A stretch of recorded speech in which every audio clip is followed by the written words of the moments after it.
सदाशिवसमारम्भां शङ्कराचार्यमध्यमाम् अस्मदाचार्यपर्यन्तां वन्दे गुरुपरम्परां श्रुतिस्मृतिपुराणानामालयं करुणालयं नमामि भगवत्पादं शङ्करं लोकशङ्करं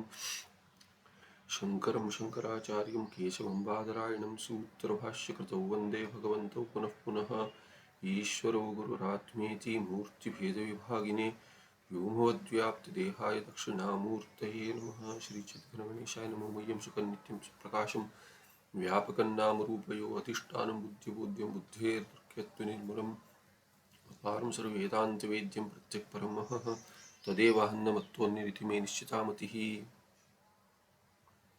श्री गुरुभ्यो नमः। ठीक है, आगे छठा अध्याय शुरू करते हैं। छठा तरंग विचार सागर में, उसमें पहले तो अभी चौथे और पांचवें अध्याय में, चौथे अध्याय में क्या हो गया कि उत्तमोत्तर अधिकारी जो है उसको पढ़ाने का निरूपण कर दिया, जो प्रक्रियाएं हैं दृष्टि सृष्टिवाद इत्यादि बता दी।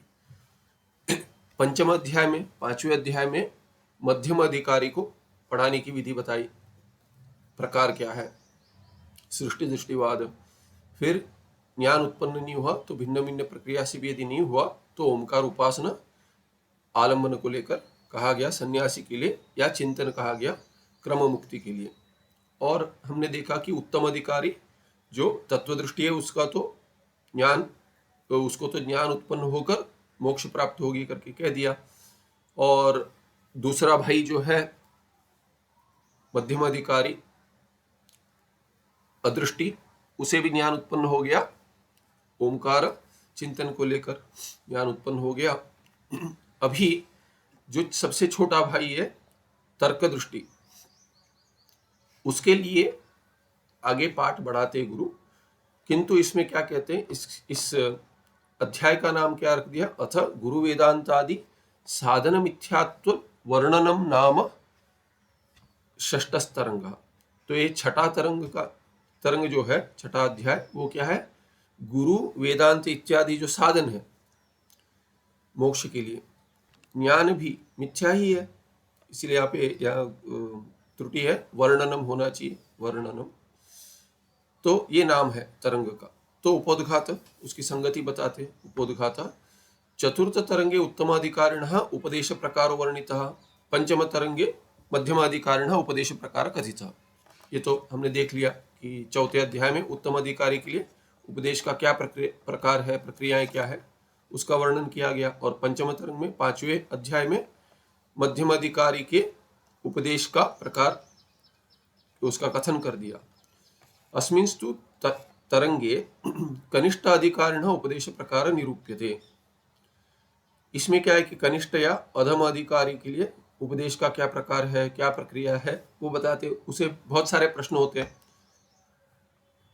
शंका अधिक होती है, श्रद्धा कम होती है इत्यादि, बाधक बहुत होते हैं। तो क्या है कि प्रश्न के ऊपर प्रश्न आते हैं, नहीं पूछना चाहिए तात्पर्य नहीं है, पूछना चाहिए, प्रश्न है तो पूछते रहना चाहिए, जब तक समाधान नहीं मिले तब तक प्रश्न पूछते रहे, क्योंकि भीतर प्रश्न होगा, संशय होगा तो ज्ञान उत्पन्न नहीं होगा। जहां संशय रहित ज्ञान नहीं होता उसे मुक्ति नहीं मिलती। तो यहाँ पे एक टिप्पण था, चिंताम प्रकृत सिद्ध्यर्थाम उपोद्घातम विदुर्बुधाः। तो उपोद्घात कर कह दिया। उपोद्घात माने संगति क्या है, ये उपोद्घात क्यों कहते हैं, तो ये चिंता प्रकृत सिद्ध्यर्थम, प्रकृत सिद्ध्यार्थाम चिंताम, स्त्रीलिंग है चिंता। तो जो चिंता प्रकृत, जो अभी प्रकरण चल रहा है, उसकी सिद्धि के लिए जो चिंता पहले करते हैं, ऊपर ही ऊपर देखकर, बर्ड्स आई व्यू जो कहते हैं, तो वो जो चिंता करते हैं, जो संदर्भ है उसकी सिद्धि के लिए, जो तात्पर्य विषय उसकी सिद्धि के लिए, उसको बुद्ध जो है, जो जानते हैं, विद्वान क्या कहते हैं, उसको उपोद्घातम विदुहु, उसे उपोद्घात कहते हैं। अभी एक कनिष्ठ अधिकारी के लिए जो पढ़ा रहे हैं, उसमें क्या है कि उत्तम, मध्यम और कनिष्ठ तीनों के लिए जो पढ़ाते हैं वो प्रक्रिया सब एक साथ आ जाती है। तो सभी प्रयास करते कि कहाँ संशय रह गया, इसीलिए स्वप्न का उदाहरण भी देंगे, बाकी प्रक्रिया जो समझा उसमें से भी कुछ उदाहरण देंगे। ऐसे करते करते उसके संशय के पीछे क्या है, संशय का मूल क्या है वो समझने के लिए प्रक्रिया दिखाते हैं और उसके प्रश्न भार निकालते हैं गुरु। तो सभी और से प्रयत्न करते हैं कि इसका संशय दूर हो जाए, इसके प्रश्न निकले और उसका उत्तर या तो प्रश्न के द्वारा मिल जाए या भिन्न भिन्न प्रक्रिया समझाते समय उसके प्रश्न का उत्तर मिल जाए। या तो साक्षात प्रश्न पूछ ले या प्रक्रिया के जो प्रक्रिया का जो विस्तार है उसी से उसके प्रश्न मिट जाए और संशय दूर हो जाए। तो ऐसे क्योंकि कहीं कहीं भ्रांति हो जाती है, यहाँ पे दृष्टि सृष्टिवाद की भी चर्चा हुई है। दृष्टि सृष्टिवाद क्या कनिष्ठ अधिकारी के लिए नहीं, किसी ने पूछा था कि दृष्टि सृष्टिवाद यदि समझ में आ जाता तो तत्वदृष्टि जैसे चौथे अध्याय में बतलाया है वहां पे तो ज्ञान उत्पन्न हो जाएगा, किंतु वो यहाँ फिर से ले आते हैं ताकि प्रश्न यदि हो संशय का मूल समझ में और प्रश्न बाहर आए और उत्तर मिले, संशय दूर हो। यहाँ कहते हैं यस्य तु संशयः बहवः जायन्ते। देखिए संशय आता है इसके लिए अधम अधिकारी हूं मैं, कनिष्ठ अधिकारी हूं, इसीलिए मैं प्रश्न ही नहीं पूछूंगा उससे मैं उत्तम बन जाऊंगा, ऐसा नहीं है। तो प्रश्न पूछते रहे क्योंकि लाभ हमारा ही है, और नहीं पूछेंगे तो त्रुटि से नुकसान भी हमारा ही है। इसीलिए क्या है कि ये ना समझे सभी देखिए उत्तम अधिकारी तो शास्त्र में ही नहीं मिलते, उपनिषद में भी क्वचित कोई उत्तम अधिकारी मिलता है। मध्यम अधिकारी है या अधम अधिकारी ही मिलते हैं, अधम अधिकारी भी मिलते हैं। यदि उत्तम अधिकारी या मध्यम अधिकारी तो उपनिषद में अधम अधिकारी भी मिलते हैं, उसी उपनिषद में मिलते हैं। इसीलिए क्या है कि ये ना सोचे कि अरे मैं तो अधम हूं मुझे मुक्ति कैसे मिलेगी। हम पूछते रहते हैं और हम प्राप्त करते रहते हैं उत्तर, अपने प्रश्नों का संशय का निवारण होता है और अधिकारी भेद यद्यपि पहले है वो मिटते जाता है और ज्ञान उत्पन्न होता है। तो क्या कहते हैं यस्य तो संशयः बहवः जायन्ते, जिसको बहुत सारे संशय उत्पन्न होते हैं। सह तीक्ष्ण बुद्धिरपि, यदि बुद्धि तीव्र है, ऐसा नहीं कि बुद्धि मंद ही होनी चाहिए, यद्यपि बुद्धि तीव्र है, बुद्धि तीव्र होगी तो ही प्रश्न पूछेगा, वो भी है। इसीलिए तो क्या है कि हम इंजीनियर, डॉक्टर और आईएएस ऑफिसर इत्यादि बन पाते हैं। आईक्यू बहुत ऊपर के स्तर पर भी होता है, साइंटिस्ट बन पाते हैं इत्यादि। तो इतना सारा काम कर पाते हैं हम क्योंकि बुद्धि तीव्र है। किंतु क्या है कि बुद्धि तीव्र होने के कारण प्रश्न अधिक आते हैं क्योंकि हर इस पर विचार करते हैं। जैसे कि जो प्रश्न पूछना चाहिए, क्या प्रश्न पूछना चाहिए यही बहुत को पता नहीं होता। तो बुद्धि तीव्र होने से हम परीक्षा कर कर क्या प्रश्न पूछना चाहिए ये भी जान लेते हैं और पूछ लेते हैं। कभी कभी क्या होता है बुद्धि तीव्र है तो सोचते हैं हम दूसरे को क्यों पूछें, हम ही ढूंढ लेंगे, वो संभव नहीं होता। इसीलिए प्रश्न पूछना चाहिए, जिनसे ज्ञान प्राप्त कर सकते हैं उनसे प्राप्त करें।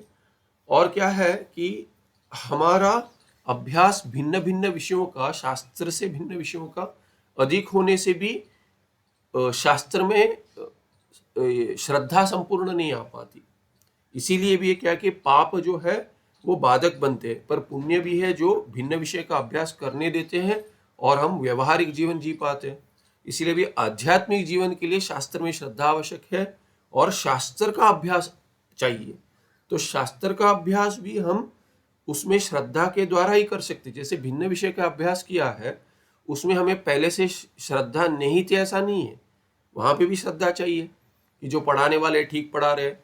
वो जो वैज्ञानिक जिन्होंने एक्सपेरिमेंट किया, हम सभी का एक्सपेरिमेंट तो नहीं करते, कुछ कुछ इसका लैब में एक्सपेरिमेंट करते हैं, तो वो कैसे मान के चलते वो ठीक है। और जैसे अभी केमिस्ट्री में है कि ये ऐसे रंग यदि आ जाए, ये केमिकल जोड़ दे कुछ, कभी तो ऐसा रंग आ जाता है तो ये है करके कह देते हैं। हमें कैसा पता वो है, जो कहा है वो मान लेते हैं ना। तो हम भी वहां पे संशय यदि करना है तो हम वहां पे भी कर सकते हैं। इसलिए शास्त्र में श्रद्धा रहे कि ये हमारे लाभ के लिए ही कह रहे हैं गुरु वेदांत में। तो ये इसके पीछे संशय के लिए पापात्मा कह दिया, संशयात्मा कह दिया, ये क्या है कि इसका विनाश कह दिया आध्यात्मिक शास्त्र ज्ञान की दृष्टि से। व्यावहारिक जीवन जी लेता इसका अर्थ नहीं है कि शास्त्र भी हो जाएगा। तो यहाँ क्या कहा कि तीक्ष्ण बुद्धिरपि, यदि बुद्धि तीक्ष्ण है तो भी क्या है, कनिष्ठ अधिकारी है वो, शास्त्र को लेकर कनिष्ठ अधिकारी है, अधम अधिकारी है। संशय ही पापात्मा, और संशय क्या है, ये पाप का स्वरूप है संशय, उसी में अभिव्यक्ति होती है उसकी, और जिसको संशय है वो पापात्मा बनते। यहाँ आया है भगवत गीता में, संशय आत्मा विनश्यति, जिसको संशय है उसका विनाश होता है, ऐसे कहा है। क्यों विनाश होता है? क्योंकि संशय बाधक बनकर ज्ञान उत्पन्न होने नहीं देता। तो संशय रह जाए और उसका निवारण ना करे कोई तो विनाश होगा, ऐसा नहीं कि संशय आ गया और मेरा विनाश होगा, ऐसा नहीं है। इति स्मृति ही अस्य तरंगस्य युक्ति प्रधानत्वात् यस्य गुरुमुखात् श्रुते अपि, श्रुते होना चाहिए, यहाँ पे उकार नहीं दिख रहा, गुरुमुखात् श्रुते अपि वेदार्थे कुतर्कः उपजायन्ते तस्य, कुतर्काः उपजायन्ते तस्य अयम तरंगः उपयुज्यते। तो कहते हैं इस तरंग में, इस तरंग का क्या तात्पर्य है, प्राधान्य क्या है इसमें, विषय क्या है, युक्ति है, युक्ति ही प्रधान है इसमें। तो इस अध्याय में युक्ति प्रधान है, इसीलिए प्रश्नोत्तर अधिक होगा। संशय होने से ही प्रश्न आएगा, और प्रश्न युक्ति से भी आएगा और निवारण भी युक्ति से होगा, तर्क से ही होगा। इसीलिए यस्य गुरुमुखात् श्रुते अपि वेदार्थे सति, श्रुते सति वेदार्थे श्रुते सति अपि, जिसका वेदार्थ का श्रवण, वेद और उसके अर्थ का, वेदांत का श्रवण गुरुमुख से हो भी गया है, तो भी क्या है, कुतर्कः उपजायन्ते, केवल तर्क नहीं, कुतर्क आते हैं। तर्क माने प्रश्न आने चाहिए, पर कभी कभी क्या है कि कुतर्क आते हैं कि तर्क करते करते उसकी सीमा नहीं जान के सिद्ध करने का ही, कि मैंने जो जाना है वो ठीक है, वही सिद्ध करने के लिए तर्क का प्रयोग करते, वो कुतर्क हो जाता है। कुतर्कः उपजायन्ते, तो पहले तो प्रश्न आया, उसके बाद उसको सिद्ध करने के लिए मैंने ठीक पूछा, नहीं यही होना चाहिए इत्यादि से तर्क अधिक लगाते हैं, और कुतर्क हो जाते हैं केवल सिद्ध करने के लिए कि नहीं मेरी जो दृष्टि है वही ठीक है, ऐसे कुतर्क होता है। तस्य अयम तरंग उपयुज्यते, उसके लिए ये तरंग, ये अध्याय है। कुतर्क दग्ध बुद्धि ही माने बहुरीय है, कुतर्क कुतर्कैहि, कुतर्क के द्वारा दग्धा बुद्धि यस्य, जिसकी बुद्धि जल गई है, दग्ध माने अर्थतः जल गई है। कुतर्क के कारण क्या है कि बुद्धि जल गई है, माने बुद्धि उस दिशा में काम नहीं कर रही जिस दिशा में शास्त्र का अर्थ समझने के लिए अपेक्षा है, बुद्धि की अपेक्षा है ऐसी, वैसे बुद्धि काम नहीं कर रही है। इसीलिए कहते हैं कि बुद्धि भ्रष्ट हो गई है इसकी, कुतर्क करते करते करते जिस दिशा में ले जाना चाहिए वहां नहीं ले जाता, कहीं और ले जाता है, तो वो कनिष्ठ अधिकारी है, ये बहुरी है। कुतर्क ही दग्धा बुद्धि यस्य, सह कनिष्ठाधिकारी, कुतर्क दग्ध बुद्धि कनिष्ठाधिकारी, तस्य उपदेश प्रकारः अस्मिन् तरंगे वर्ण्यते, उसके लिए ही उपदेश का प्रकार इस तरंग में दिखलाते हैं, वर्णन करते हैं उसका। पंचमे तरंगे प्रणव उपासना जगत उत्पत्त्यादि निरूपणात् पूर्वम इदमुक्तम चैतन्याद् भिन्नम अज्ञानम तत्कार्यम च अनात्मा। क्या कहा गया है, कहाँ कहा गया, कहते हैं कि पंचम तरंग में प्रणव उपासना, प्रणव माने ओमकार, ओमकार के उपासना, और जगत उत्पत्त्यादि निरूपण, जगत उत्पत्ति इत्यादि का वर्णन किया था।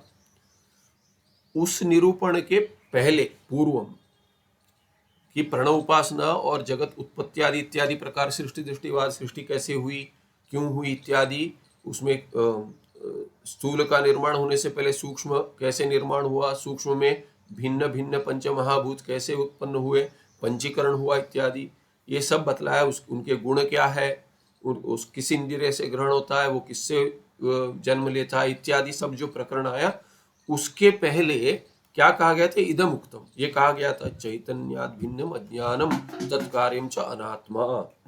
अनात्मा क्या है, चैतन्य आत्मा है, शुद्ध चैतन्य ही आत्मा है, तो चैतन्य से भिन्न क्या है, अज्ञान है, और अज्ञान का कार्य है, तत्कार्य माने अज्ञान कार्यम, अज्ञान और अज्ञान कार्यंच दोनों, अज्ञान और अज्ञान कार्य अनात्मा है। चैतन्यात्मा है, उससे भिन्न जो है अज्ञान से लेकर उसका कार्य संपूर्ण प्रपंच अनात्मा है। अनात्म पदार्थ सर्वोपि स्वप्नवन मिथ्या इति। स्वप्नवत मिथ्या, स्वप्न का उदाहरण लेकर कहते जैसे स्वप्न में सब कुछ मिथ्या है, सत्य कुछ नहीं है, पर उसमें जो है वो अपने आप को जागृत अवस्था में है ऐसे मानता है, प्रपंचों को सत्य मानता है। जैसे कि स्वप्न में मानता है अपने से उत्पन्न जो प्रपंच है उससे भिन्न कोई है नहीं स्वप्न में, वो भी उसमें स्वप्न दृष्टा बनकर नहीं जाता, वो उसमें जागृत अवस्था वाला ही जैसे समझकर बुद्धि से जाता है, स्वप्न में प्रवेश करता है। सोया हुआ है, सुषुप्ति अवस्था से स्वप्न में जाता है, जागृत संपूर्ण लीन हो गया, जागृत का उसे कुछ भान नहीं है, पर उसके संस्कार जो रह गए कि मैं ऐसा ऐसा व्यक्ति हूं, ये मेरी इच्छाएं हैं, वो सब अभिव्यक्त होकर स्वप्न उत्पन्न कर देती है सुषुप्ति के द्वारा। सब लीन होकर सब भूल जाता है, फिर नया कुछ स्मरण आता है, माने पीछे जो स्मरण आया संस्कार है उससे कुछ अंश स्मरण आकर नया कुछ उत्पन्न कर लेता है, जैसे कि स्वप्न में, और अपने आप को भी उसी में पाता है कि मैं ये भोग कर रहा हूँ, ये प्रपंच दिख रहा है, मुझे सुनाई दे रहा है, इसका ग्रहण कर रहा हूँ, भूख लगी है, यद्यपि खाकर सोया है जागृत में, स्वप्न में भूख लग गई है, वो सब मिथ्या जैसे है। अनात्म पदार्थ सर्वोपि स्वप्नवत मिथ्या है, वैसे ही अनात्म पदार्थ जागृत में भी क्या है, एक या दो नहीं, सभी, सर्व माने अज्ञान से लेकर उसका सभी कार्य जो है तब तक सभी ग्रहण कर लेंगे। अज्ञान तत्कार्यंच अनात्मा अनात्म पदार्थ सर्वोपि मिथ्या। कैसे? स्वप्नवत, जैसे स्वप्न में सब कुछ पदार्थ मिथ्या है, वैसे ही ये जागृत प्रपंच में, इस जागृत प्रपंच में सभी पदार्थ मिथ्या है। तमिमम गुरोः उपदेशम, गुरोरुपदेशम श्रुत्वा, ये कहा था प्रणव उपासना जगद उत्पत्ति के निरूपण के पहले ही पंचम तरंग में 5वें अध्याय में कहा था गुरु ने कि चैतन्य से भिन्न सभी अनात्मा अनात्मा है, अज्ञान और उसका कार्य, और वो स्वप्न जैसे ही मिथ्या है। और ये 4थे अध्याय में तो दृष्टि सृष्टिवाद स्वप्न को लेकर ही घटाया था, और सृष्टि का वर्णन जो अधिक आया है जागृत अवस्था को लेकर, जो प्रपंच दिख रहा है ये सब किसने बनाया, तो 5वें अध्याय में उसको समझाने के लिए शिष्य को, जिसको उत्पन्न नहीं हुआ ज्ञान 4थे अध्याय के दृष्टि सृष्टिवाद से। पहले 4थे अध्याय में कहा, क्या प्रश्न क्या था, इस प्रपंच का कर्ता कौन है, तो बोलते जिसको दिख रहा है, तुमको दिख रहा है, तुम ही हो करके कहा था। तो तत्व दृष्टि को तो थोड़े समय से ज्ञान उत्पन्न हो गया उसी प्रक्रिया से, बाकियों को नहीं हुआ, इसलिए 5वें अध्याय में कहा कि ये सृष्टि तो ईश्वर ने की है, ईश्वर कौन है, जीव कौन है इत्यादि सभी वर्णन कर दिया।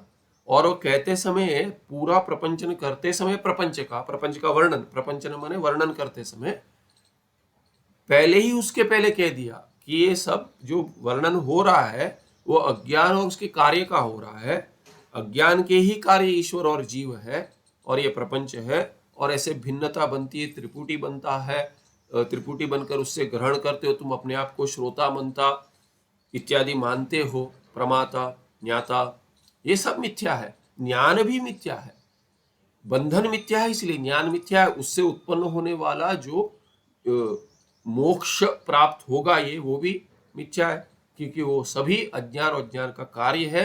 क्योंकि तुम अपने आप को समझते हो मैं बद्ध हूं, वो भ्रांति है, भ्रांति से ही भ्रांति कटेगी।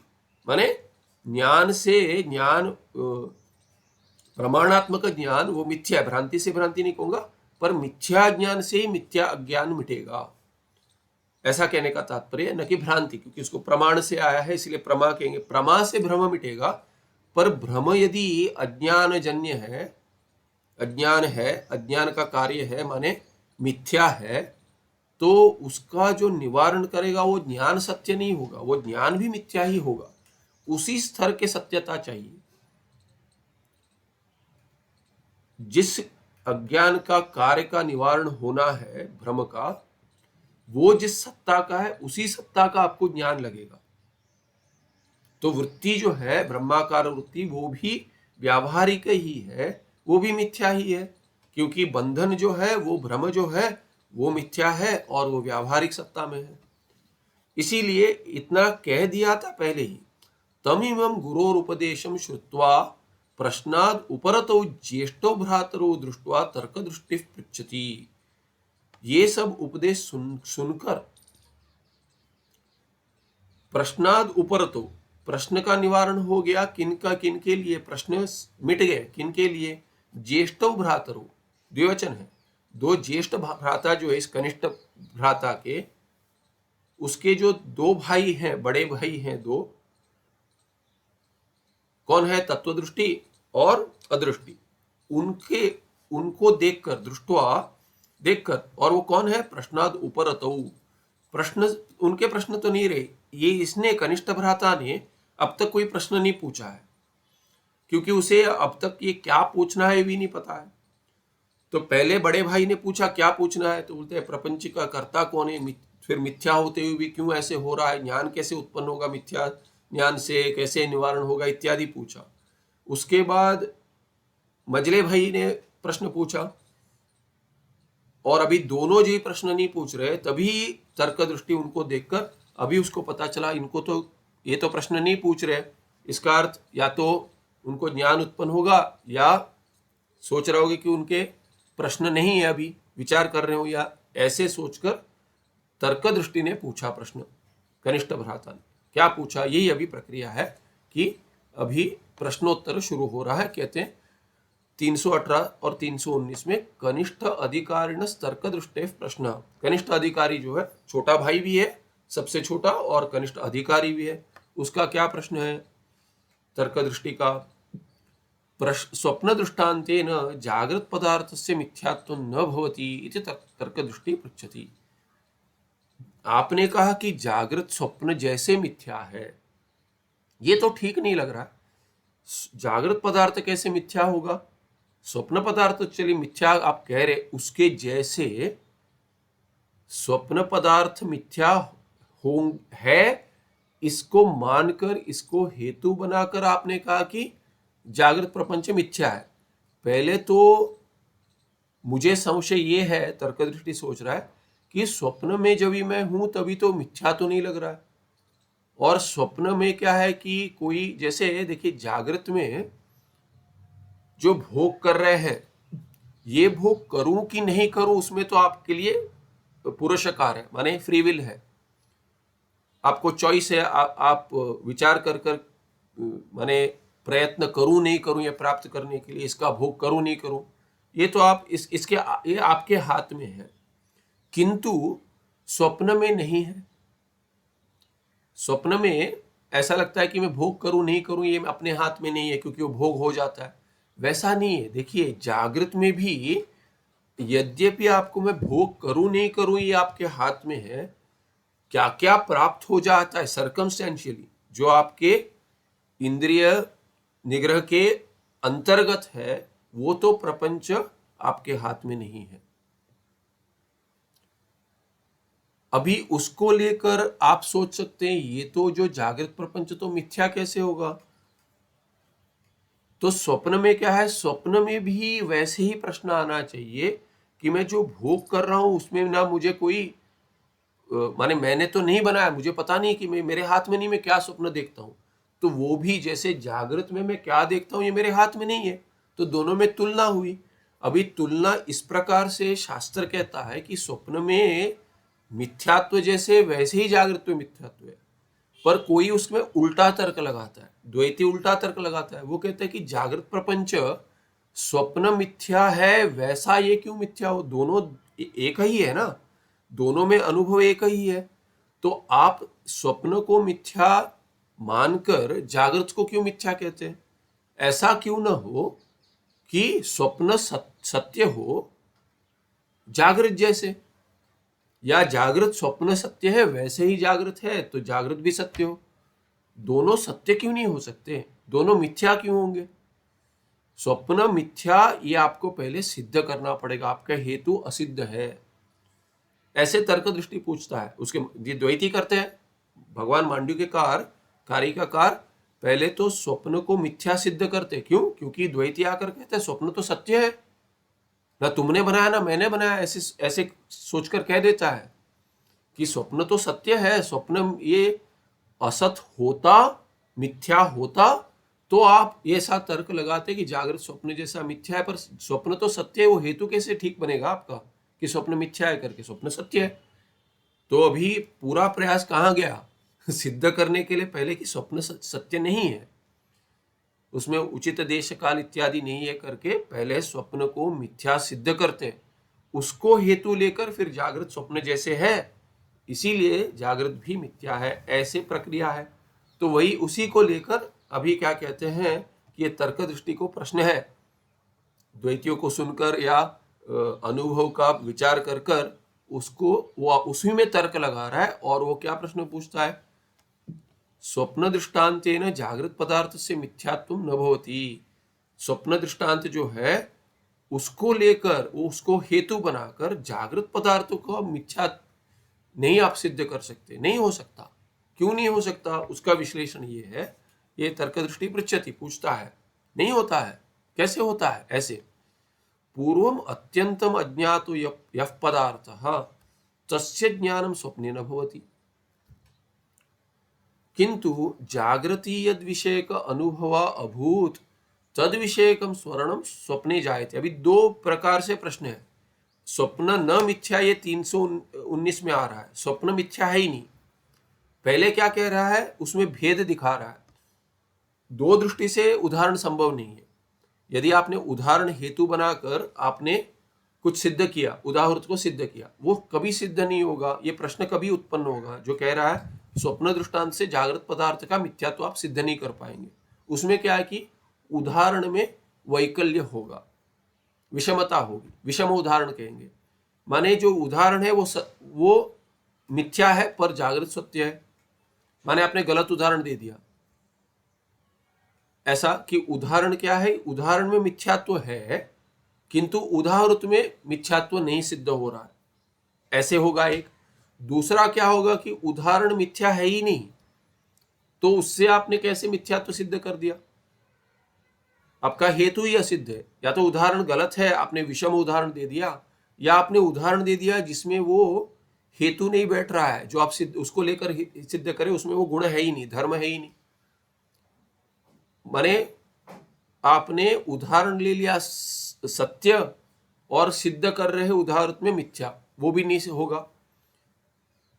तो इसीलिए अभी पहले क्या पूछ रहा है, पहले 318 में कह रहा है कि ये पूर्वम अत्यंतम अज्ञात यह पदार्थ, पहले आपको जो पदार्थ नहीं पता था, कोई विषय नहीं पता था, तस्य ज्ञानम स्वप्ने न भवति, ऐसा पदार्थ नहीं है। स्वप्न में जो ज्ञान हो रहा है वो पहले नहीं पता था, उसका नहीं हो रहा है। वो कह रहा है किंतु जागृत यद विषय का अनुभव अभूत, जागृत अवस्था में जिस पदार्थ का आपको अनुभव हुआ है उसी का दर्शन हो रहा है स्वप्न में। ऐसा नहीं कि जैसे घटपट आदि यदि मुझे पता भी है प्रपंच में, हाँ, किंतु क्या है कि नए नए विषय भी दिखते हैं, जैसे कि ये क्या है वो क्या है, ऐसे नए विषय दिखते हैं।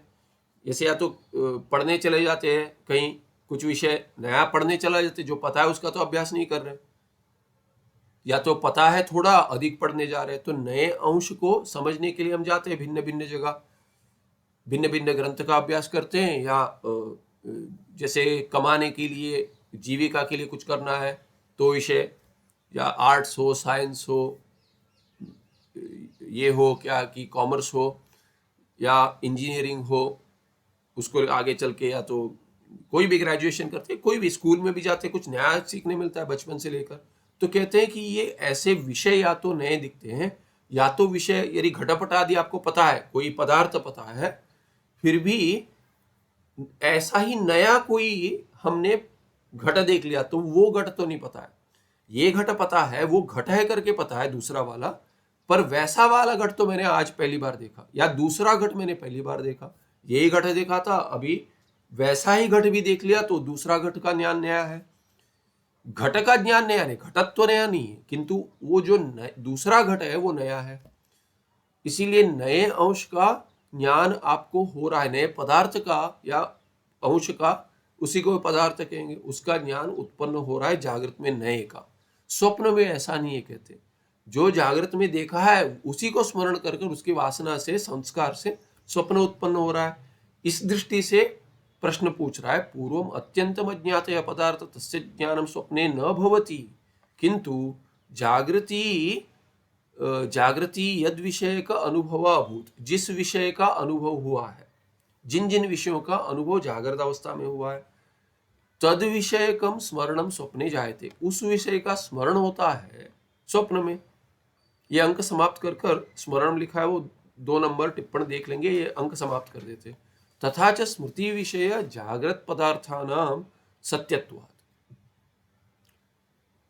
इसीलिए कि स्मृति विषय जागृत पदार्थ सत्य। अभी आपने जो प्रमा समझाया था, प्रमा प्रमाण पहले समझाया था, वो तर्क दृष्टि ने सुना है, वो उसका यहाँ पे तात्पर्य क्या है, कैसे यहाँ पहुंचाओ।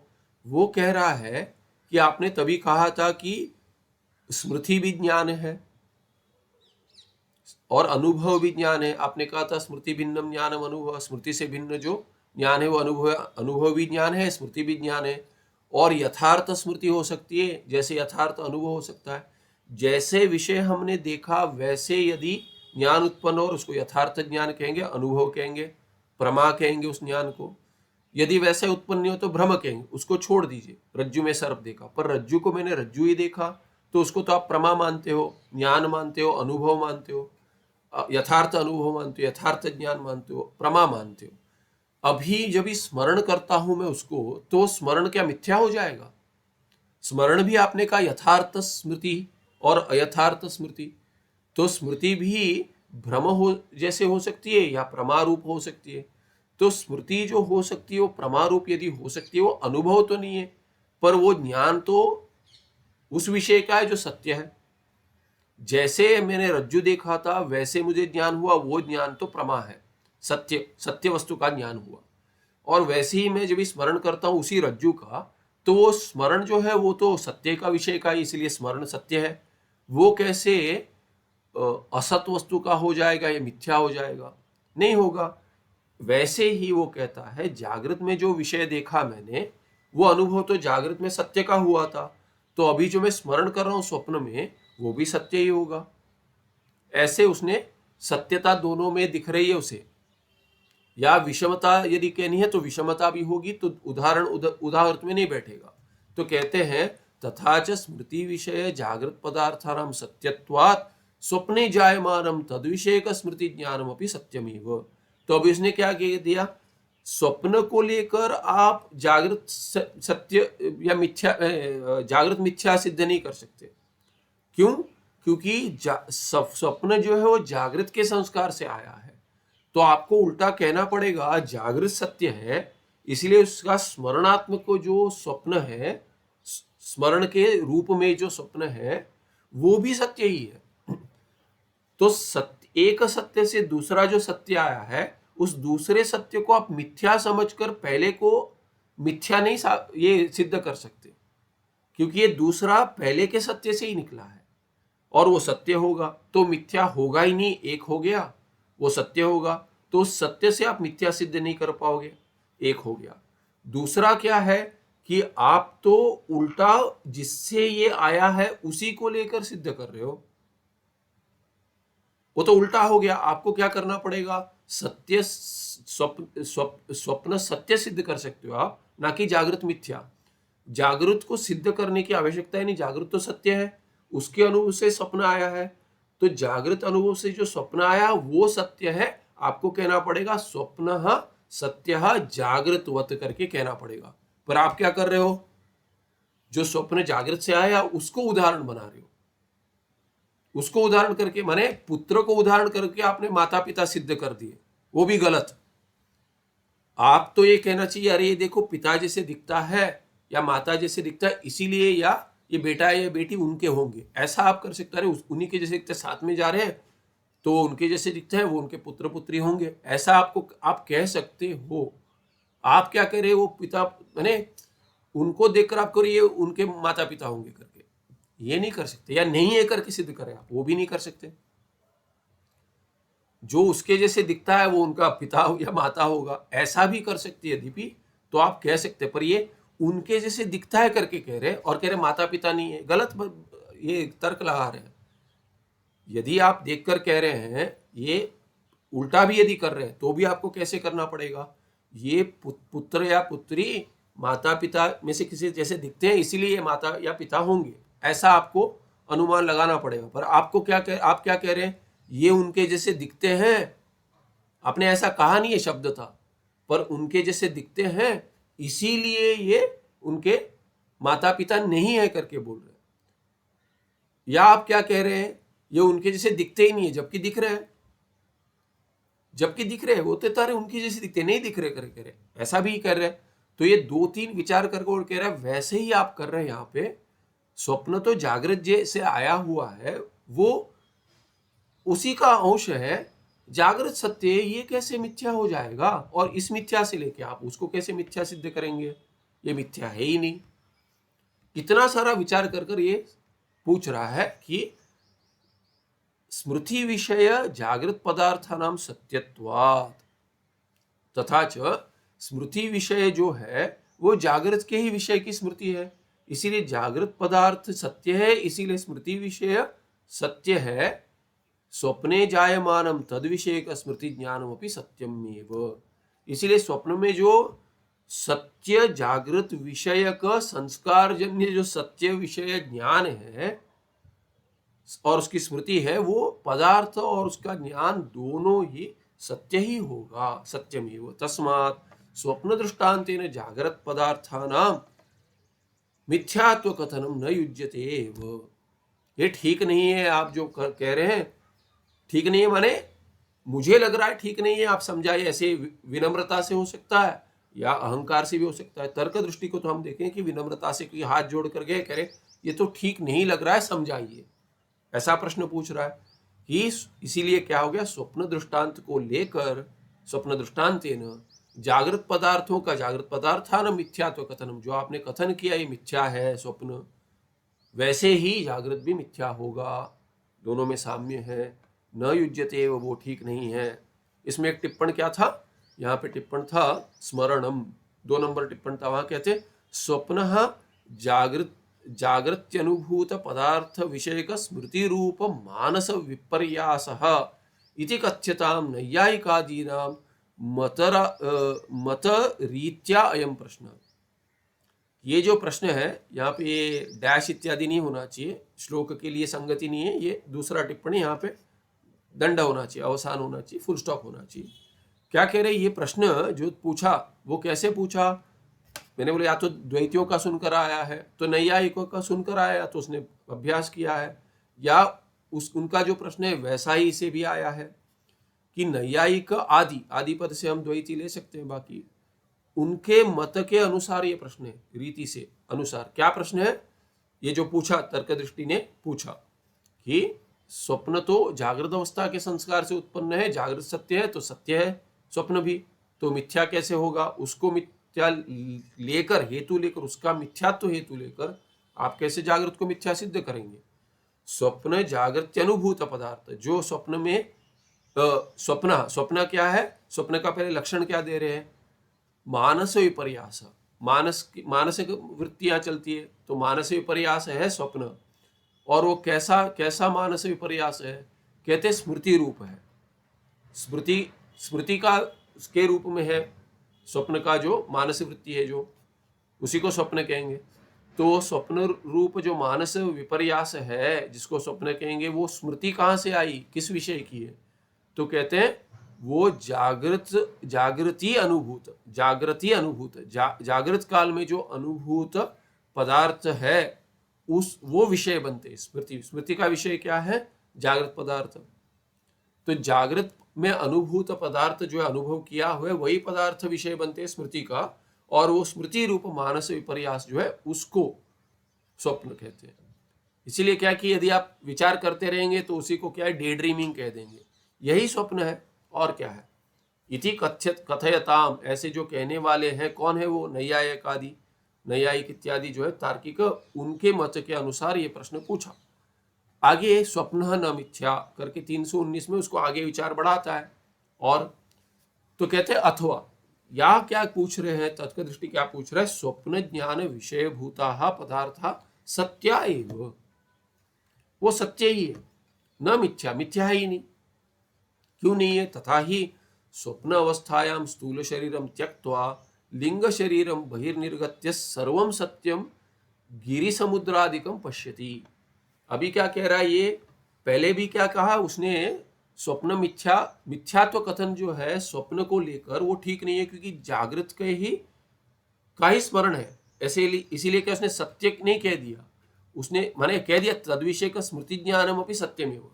तो सत्य ज्ञान है, क्योंकि जागृत सत्य पदार्थ जो है, जागृत में जो सत्य पदार्थ है उनके अनुभव की स्मृति है। ये अनुभव से उत्पन्न हुए स्मृति है, वही स्वप्न है, इसीलिए वो सत्य है। इसीलिए उसको लेकर मिथ्यात्व कथन जागृत का नहीं कर सकते। अभी क्या कह रहा है?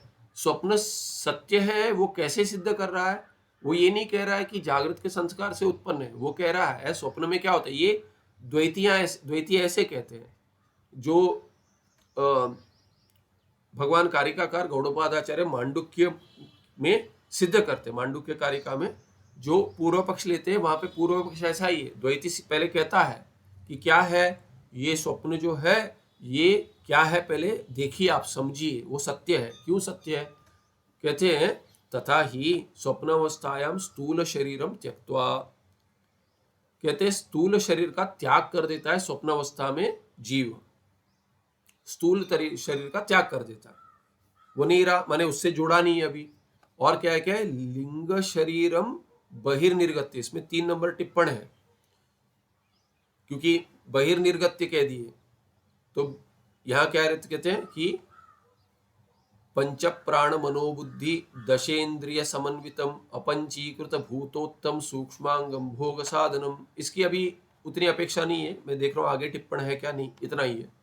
तो ये क्या है कि ये आया है पहले कि स्मरण करा रहे कि क्या है ये लिंग शरीर, क्या है सूक्ष्म शरीर है, और वो पहले आ चुका है। पंच प्राण मन बुद्धि 10 इंद्रिय, कर्मेंद्रिय 5 और ज्ञानेन्द्रिय 5, इससे समन्वितम, इससे जुड़ा हुआ जो है, माने उसका समूह जो है। और अपंचीकृत भूतोत्तम, ये अपंचीकृत भूत से उत्पन्न है, पंचीकृत नहीं है, सूक्ष्म है, उन भूत से उत्पन्न है, माने भौतिक ही है, ये सब भौतिक है, पंच महाभूत से उत्पन्न है, पर वो अपंचीकृत है, सूक्ष्म से उत्पन्न हुआ है। उसी को सूक्ष्म अंगम भोग साधनम, लिंग, उसी को लिंग शरीर कहते हैं। वो सूक्ष्म अंग है और भोग का साधन है, उसी को सूक्ष्म शरीर है, लिंग शरीर कहते हैं। तो ये लिंग शरीर पर टिप्पण है। तो कहते हैं स्थूल शरीरम त्यक्त्वा लिंग शरीरम, ये लिंग शरीरम क्या है? लिंग शरीर बहिर्निर्गत्य सर्वम सत्यम गिरि समुद्रादिकम पश्यति। अब ये क्या कहते हैं? जीव जो है स्थूल शरीर, वो जीव की बात नहीं कर रहे, वस्तुतः क्या कह रहे हैं? स्थूल शरीर छोड़कर लिंग शरीर बाहर जाता है। तो अनुभव मुझे हो रहा है तो मैं लिंग शरीर के साथ जुड़ा हूं ऐसा मानना पड़ेगा। ये कह रहे हैं लिंग शरीर ही बाहर जाता है। लिंग शरीर कौन है? लिंग शरीर का तो दे दिया, वो तो वास्तविक जड़ है। पर यहाँ पे कह रहे तो या तो ऐसे समझिए कि जीव जुड़ा है उसमें, वो बाहर जाता है। यहाँ तो इतना ही कह दिया लिंग शरीरम बहिर्निर्गत्य, बाहर चला जाता है लिंग शरीर। किसको? स्थूल शरीर को छोड़कर चला जाता है। वस्तुतः स्थूल शरीर को छोड़कर लिंग शरीर चला जाएगा, सूक्ष्म शरीर, उसको मृत्यु कहते हैं, स्वप्न नहीं कहते। तो ये क्या कह रहा है? पूर्व पक्षी कहता है उनकी प्रक्रिया में वैसे कह रहे हैं कि लिंग शरीर बाहर जाता है, और बाहर जाकर क्या करता है? सर्वम सत्यम गिरि समुद्रातिकम पश्यति। तो कहते तुमने जो पहाड़ देखा स्वप्न में, वो कब कैसे देखा? तुम वहां गए थे, तो हिमालय देख लिया बंबई में सोकर। तो कहते हिमालय कैसे देखा? तो बोलते तुम्हारा सूक्ष्म शरीर से तुमने प्रवास किया, स्थूल शरीर यहाँ पड़ा था बंबई में और चले गए हिमालय, लिंग शरीर वहां चला गया, वहां पे गिरी देखा, समुद्र आदि देखा। हिमालय में तो समुद्र नहीं है, तो ये गंगा इत्यादि, या समुद्र देखा, ऋषिकेश में होते हुए बंबई चले गए, पूर्व संस्कार है, तो बोलते लिंग शरीर वहां चला गया और समुद्र आदि देख लिया, वहां पे गिरी ढूंढना पड़ेगा, पर्वत इत्यादि। तो ऐसे है। तो या तो आपने समुद्र देखा, तो कहते हैं नहीं, ऐसा समुद्र नहीं है, यहाँ पे पर्वत नहीं है, जहाँ समुद्र है वहां पर्वत नहीं दिखा, या पर्वत है वहां समुद्र नहीं दिखा। तो कहते हैं भिन्न भिन्न जगह पे जा सकते हो, ऐसा नहीं है स्वप्न में कि ये आपको ट्रेन लेनी है जाना है, या फ्लाइट लेनी है जाना है, ऐसे मन तो ऐसा चला जाता है। तो कहते सूक्ष्म शरीर क्या है? जैसे भिन्न भिन्न लोक में वो प्रवास करता है, मन की वृत्ति आप कहते हो कि वो सूर्य तक जाकर सूर्य देख लेते क्षण में ही। साइंटिस्ट अटके हुए वो कहते हैं कि वहां से कितने लाइट ईयर्स लगते, माने भिन्न भिन्न से लाइट ईयर्स का में गिनती करते हैं, 8 मिनट लगता है सूर्य प्रकाश पहुंचने के लिए। लाइट ईयर्स का डिस्टेंस बताते हैं, लाइट ईयर्स लगते नहीं, लाइट ईयर्स का डिस्टेंस है वो। तो कहते हैं कि वो काल में नहीं है, वो देश में है। तो उतना दूर है वो सूर्य की 8 मिनट लगते हैं आने में। आप 8 मिनट पुराना सूर्य देख रहे हो, ऐसा कथन करते हैं। आप कहते तो आप तो क्षण में ही सूर्य को देख लेते हो जाकर, आपकी प्रक्रिया है। और आप ये नहीं मानते कि ये ऋषिकेश से बंबई नहीं आ सकते, बंबई से कहीं और समुद्र भी देखता है, गिरी भी देख सकता है, इत्यादि का सब कुछ जो सपने में देखा वहां जाकर देखा आपने स्वयं। मैं तो नहीं गया था, यहाँ सोया था, स्थूल शरीर सोया था। आप तो स्थूल शरीर नहीं हो, आप ही की प्रक्रिया है। सूक्ष्म शरीर चला गया तो उससे आपने ग्रहण किया था बहिर्निर्गत्य सर्वम सत्यम पश्यति न तो मिथ्या। सत्यम पश्यति गुरु समुद्राधिकम, गिरी समुद्राधिकम। गुरु भी आ जाए, गुरु का दर्शन, गुरु भी स्वयं आपने जाकर देखा कहते हैं। अतः स्वप्न न मिथ्या, स्वप्न मिथ्या है ही नहीं। आप उसको उदाहरण क्या बनाएंगे सत्य का?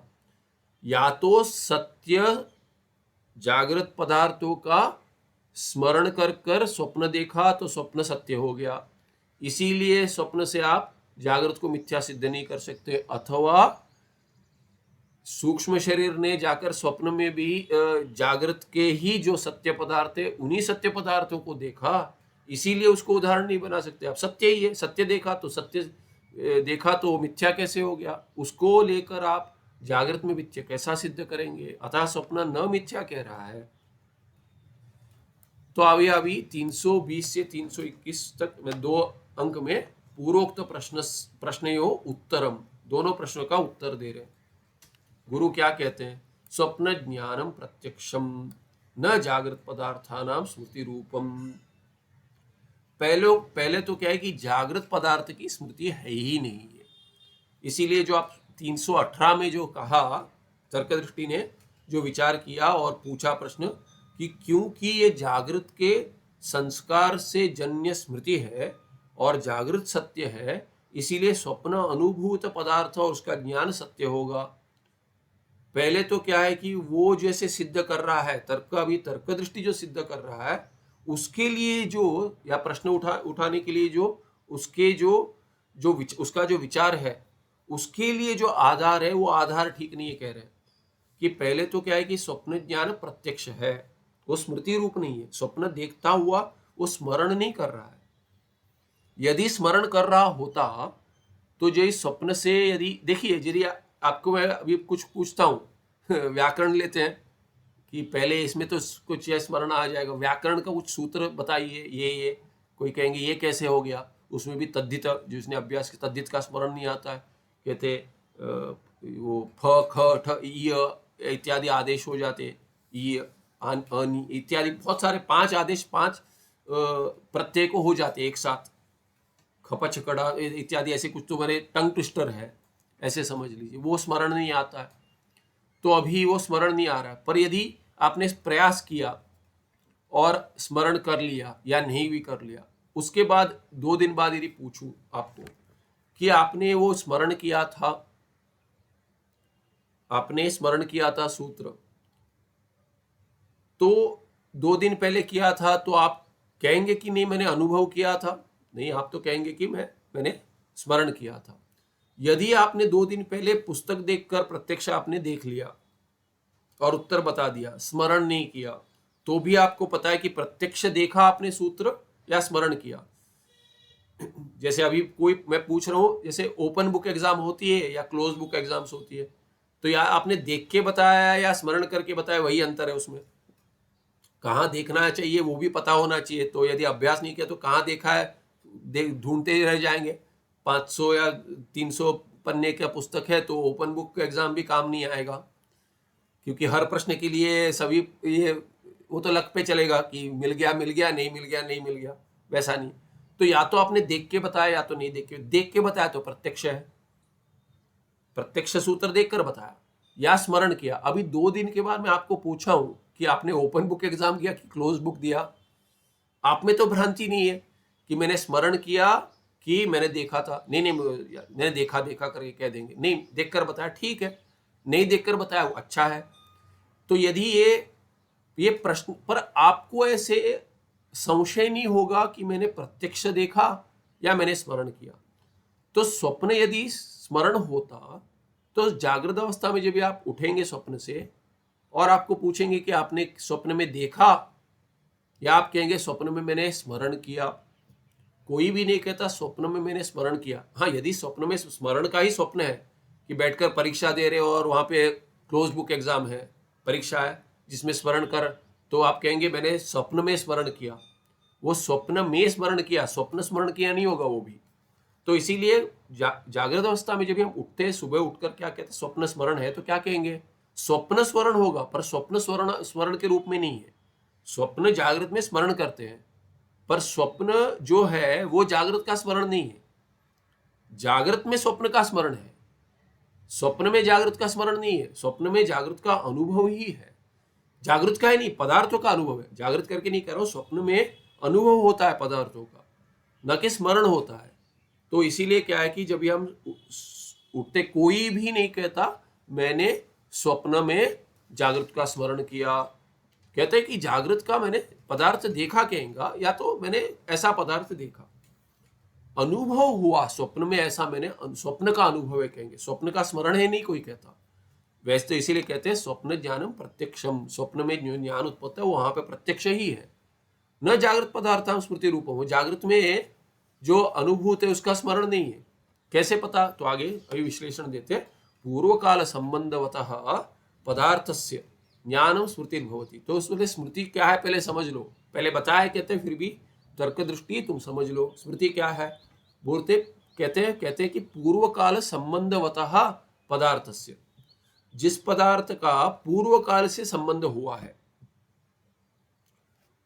उसका ज्ञान यदि होता है, माने पूर्व काल संबंध किस पदार्थ का होगा, जो मैंने कल कुछ देखा था वो पूर्व काल हो गया, उसके साथ किसी का संबंध हो गया। अभी सूत्र ही ले लिए, पहले कल देखा था सूत्र, आज स्मरण करने का प्रयास कर रहा हूं, तो पूर्व काल में जो पदार्थ कुछ देखा था, घटपट आदि या ये व्याकरण सूत्र, उसका स्मरण अभी कर रहा हूं।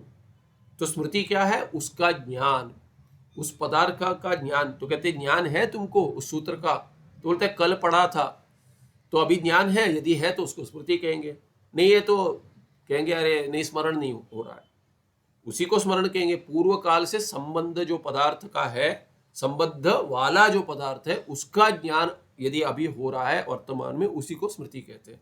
स्मृतिर्भवति यथा पूर्वम, उदाहरण देते, यथा पूर्वम दृष्टस्य गजस्य स गजः इति स्मृति रूपम ज्ञानम उत्पद्यते। हाथी को देखा है तो अरे ये तो अभी क्या है कि वो क्या है कि स्मरण ये भी करेगा, अरे ये तो हाथी है, वो हाथी है, ऐसे स्मरण होता है। पुरतः स्थितम गजम दृष्ट्वा तु अयम गजा इति जायमानम ज्ञानम तु न स्मृति। अभी जो हाथी को देख रहे हो आप, हाथी को सामने देख रहे हो, वो तो प्रत्यक्ष है, प्रत्यक्ष ज्ञान है, वो स्मृति नहीं है। हाँ, स्मृति भी ज्ञान है, पर ये प्रत्यक्ष ज्ञान हो रहा है, उसको स्मृति नहीं कह सकते आप, क्योंकि गज तो सामने है, हाथी सामने दिख रहा है, तो उसको देखकर आप कहोगे अरे मुझे इस हाथी स्मरण आ रहा है, वो दूसरा हाथी स्मरण आ रहा होगा, यही हाथी स्मरण नहीं आ रहा है। ये हाथी जो दिख रहा है वो तो प्रत्यक्ष ही है, वो स्मृति नहीं है। किंतु प्रत्यक्षमेव, प्रत्यक्ष है, स्मृति नहीं है, प्रत्यक्ष है। स्वप्ने अयम गजः अग्रे तिष्ठति, इयं नदी प्राचीन दिशम प्रवहति अयम पर्वतो रम्यो विराजते इत्येवं ज्ञानम भवति। तो कहते हैं कि स्वप्न में क्या होता है, स्वप्ने अयम गजः अग्रे तिष्ठति, यार ये तो हाथी तो सामने है, ऐसे ज्ञान उत्पन्न होता है स्वप्न के समय पर। और जागृत अवस्था में भी क्या होता है, स्वप्न का स्मरण करेंगे, स्वप्न कैसा स्वप्न देखा, अरे मेरे सामने हाथी देखा मैंने, मेरे सामने खड़ा था हाथी, बिल्कुल स्वप्न में कहेगा, ऐसा नहीं कहेगा मेरे सामने खड़ा था ऐसा हाथी मैंने स्मरण किया, ऐसा नहीं कहता कोई, किसी का अनुभव नहीं है। तो कहते हैं अयम गजरा अग्रे तिष्ठति, अरे सामने हाथी है, अरे ये नदी देखो इस दिशा में है, इस दिशा में बहती है गंगा, इस दिशा में बह रही है। अयम पर्वत रम्य विराजते, देखो कितना सुंदर पर्वत है। इति एवं ज्ञानम भवति, ऐसे ज्ञान का प्रकार होता है स्वप्न में। तस्मात् जागृति दृष्टानाम पदार्थानाम स्मरण न स्वप्ने भवति। इसीलिए क्या हो गया, स्वप्न में जागृत में देखा हुआ पदार्थ जो है उसका स्मरण नहीं हो रहा है, वो तो स्वप्न में पदार्थ दिख रहा है, प्रत्यक्ष दिख रहा है स्वप्न में। किंतु गजादीनाम प्रत्यक्ष ज्ञान में होती है, और ज्ञान क्या है, प्रत्यक्ष हो रहा है वहां पे। अरे ये हाथी मेरे सामने है, ये पर्वत देखो कितना सुंदर है, ये आकार है ज्ञान का, वो प्रत्यक्ष है, स्मरणात्मक नहीं है। किंच यदुक्तम जागृति अनुभूत पदार्थ विषयक ज्ञानमेव स्वप्ने भवति, न अननुभूत पदार्थ विषयक ज्ञानम जायते। तो कहते हैं अभी और क्या कहा कि ये जो स्वप्न में जागृत में जो अनुभूत है उसी पदार्थ विषय का ज्ञान उत्पन्न होता है, न कि अननुभूत, जिसका अनुभव नहीं हो स्वप्न में कैसे आएगा, ऐसे जो कहा था। इसीलिए तस्मात् जागृत पदार्थ ज्ञानजन्य संस्कारात् स्वप्न ज्ञानम उदेति, संस्कार जन्यम ज्ञान स्मृति कथ्यते इति। यहां तक हो गया आक्षेप। उत्तर देंगे तन्न युज्यते, वो ठीक नहीं है। तो क्या आक्षेप है, क्या क्या किस आधार से उसने प्रश्न पूछा? तो कहते हैं कि उसने क्या कहा कि जागृत अवस्था में जो अनुभूत पदार्थ है उस विषय का जो ज्ञान उत्पन्न होता है वही वैसा स्वप्न में उत्पन्न होता है, और अनुभव नहीं है वैसे पदार्थ का ज्ञान उत्पन्न नहीं होता, उस विषय का ज्ञान नहीं उत्पन्न होता है स्वप्न में।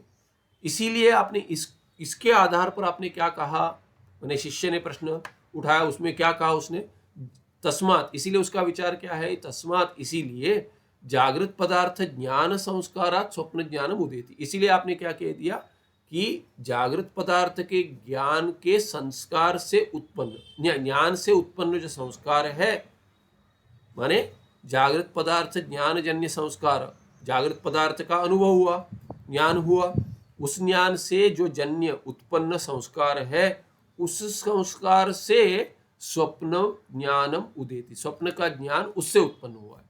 इसीलिए आपने क्या कहा, अभी जो स्वप्न में देखा वो पदार्थ जागृत में देखा है, उसके ज्ञान के संस्कार से उत्पन्न, अनुभव से उत्पन्न, संस्कार से उत्पन्न स्मरण है, उत्पन्न ज्ञान है करके कह दिया स्वप्न में।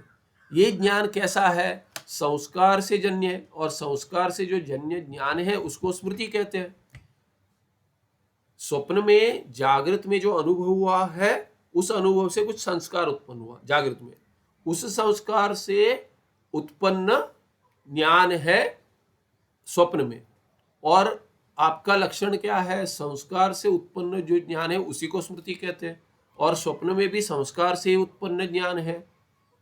इसीलिए क्या है कि स्वप्न में संस्कार से उत्पन्न ज्ञान है, इसीलिए संस्कार उत्पन्न ज्ञान स्मृति कहलाता है, इसीलिए हम स्वप्न के ज्ञान को स्मृति कह रहे हैं, ऐसा शिष्य का विचार है। तन्न युज्यते, वो ठीक नहीं है करके गुरु कह रहे हैं।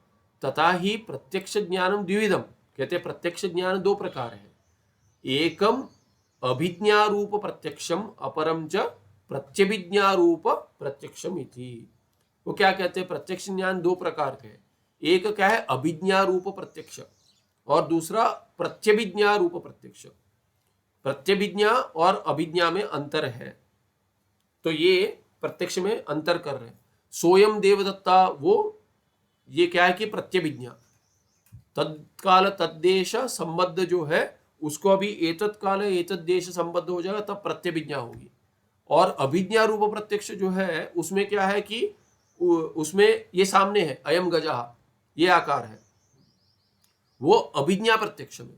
तो अभिज्ञा प्रत्यक्षम और प्रत्यभिज्ञा प्रत्यक्ष में भेद करेंगे। अभिज्ञा प्रत्यक्ष जो है अभिज्ञा, न्या धातु को अभी उपसर्ग लगा है, और प्रत्यभिज्ञा में प्रति पूर्वक अभिपूर्वक न्या धातु है।